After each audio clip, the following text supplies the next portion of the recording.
supposed to take it when someone tells him he can't go out with who he wants to because of the color of his skin. Now, you explain to me how you let your daughter walk back into your house.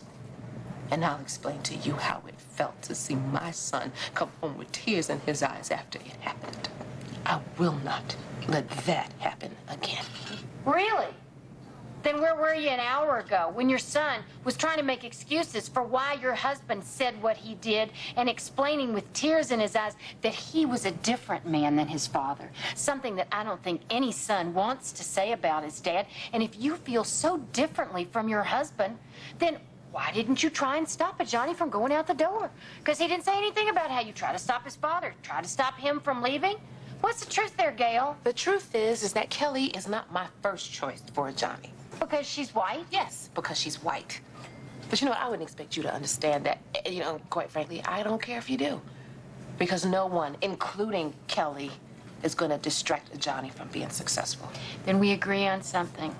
You know, Johnny's not my first choice for Kelly either, and not because he's black. Oh, you're right. I don't care if you believe me. I don't want a Johnny or anyone else to distract Kelly from her future. But I'll tell you something. If we don't all watch out, we are going to be setting the stage for a very upsetting production of Romeo and Juliet, and somebody's going to get hurt. You're hurting me, Grandma. It ain't nothing compared to how much messing with a little white boy gonna hurt you. But, Grandma, you don't understand. I understand more than you think I do. Now, sit down.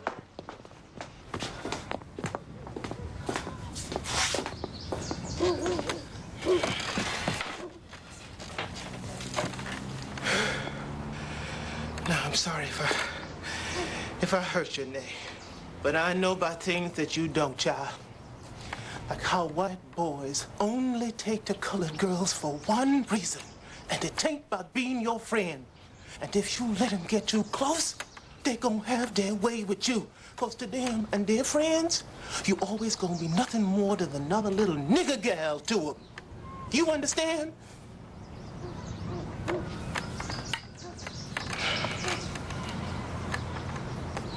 Grandma, did something bad happen to you? Child, when you were a colored woman and you as old as I is, plenty bad done happened to you. But that don't mean the same has got to happen to you. But it won't, because they're not all like that.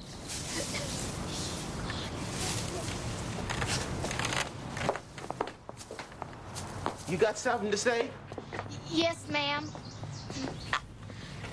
What you're saying is wrong. I think that Renee should like any boy she wants. And any boy she likes should like her back. Right? Right. You got something more to say about this? Yes, ma'am. Don't be mad at me.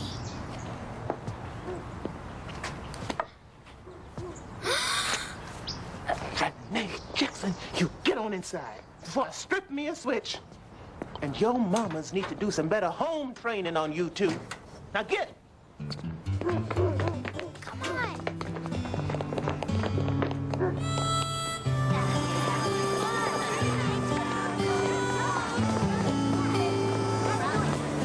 Billy!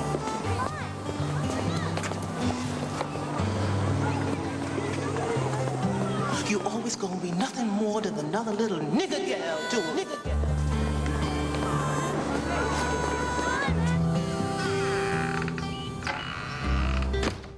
Hey? Yes, Grandma.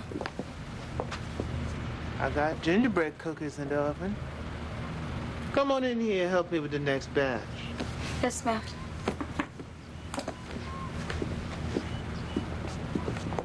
You remember how I showed you?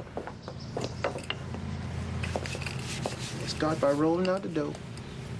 You sprinkle some flour on it, gonna clump up on you and make a hell of a mess. Why that face so long? I just wish I could like who I want to like, Grandma. Press down on this now, hard and even. I know times is changing, child, but they ain't changing fast enough for you to be kissing on no little white boy. Yes, ma'am. I'm sorry. Do you remember the first time I called you Cookie, Grandma? No, I don't.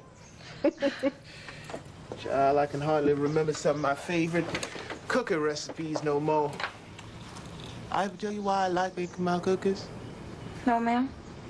Because every time I do, I bake me up something different. Same old ingredients. A little more sugar one day, a little less the next. But when my cookies is done, even though they may look the same on the outside, there's something special about them on the inside. Something different. You understand? Not really. What I'm meaning to say, child, is that the same may be true about your little friend, Mary Elizabeth, and that little white boy. Now I understand. So how's this? Yeah, these look like three mighty special little cookie men to me. Keisha, good morning. Is Joe in yet? Yes. Why are we whispering? Rene, in my office.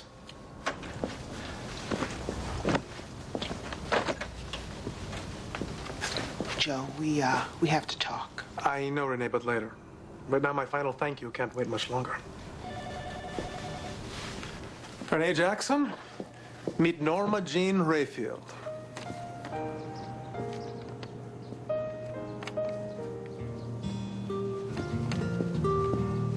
It's so nice to meet you. Nice to meet you too, my dear. Although we have met once before. We have? Oh, yes. Many years ago, when Richard and I Mr. Jones. came to see your father. Of course, I was just his secretary then.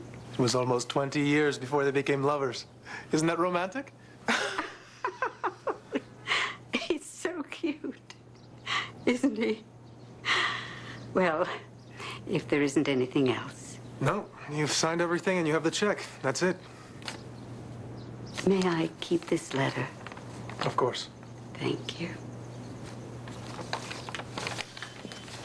There is one more thing.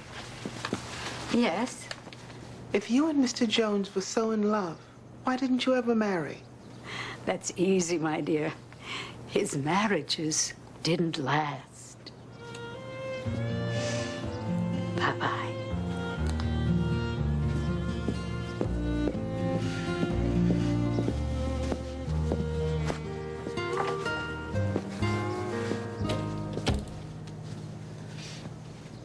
Joe, I know, Rene, last night was a mistake. I should have resisted our friendship. it wasn't a mistake. It wasn't? No, but it was the last time. And I just wanted to say thank you for being such a perfect gentleman all week. Of course, Rene. I finished that. Well, if you want me to... Hey, I gotta go. Thank you. Rene, Yes. I just want you to know, I still think you are one fine piece of ass. What? That kiss last night? What kiss? Joe, what are you doing? Well, nothing. I just figured it would be easier for us to work together if you continue to think of me as Joe Lozano the pig rather than Joe Lozano the gentleman. Thanks. No problem. That's what friends are for. Oh. You didn't see or hear any of this, understand? Mm-hmm. What do you see this time? Either you're getting better at hiding the truth, or I'm losing my touch. I kissed him. That's it. We stayed up all night talking, then he fell asleep on the couch alone. Can I blink now? The funny thing is, this whole thing got me thinking, hey, why not Joe? Until I remembered that Joe's idea of a truly great romance is a man who has a mistress for 40 years and who cheats on all 5 of his wives. Well, gee, if you're gonna be this picky, you're never gonna find a guy. And that's okay, because after almost falling in love with a convict and then going out with Joe, I know that's not the answer. The answer to what? That's just it, I don't know.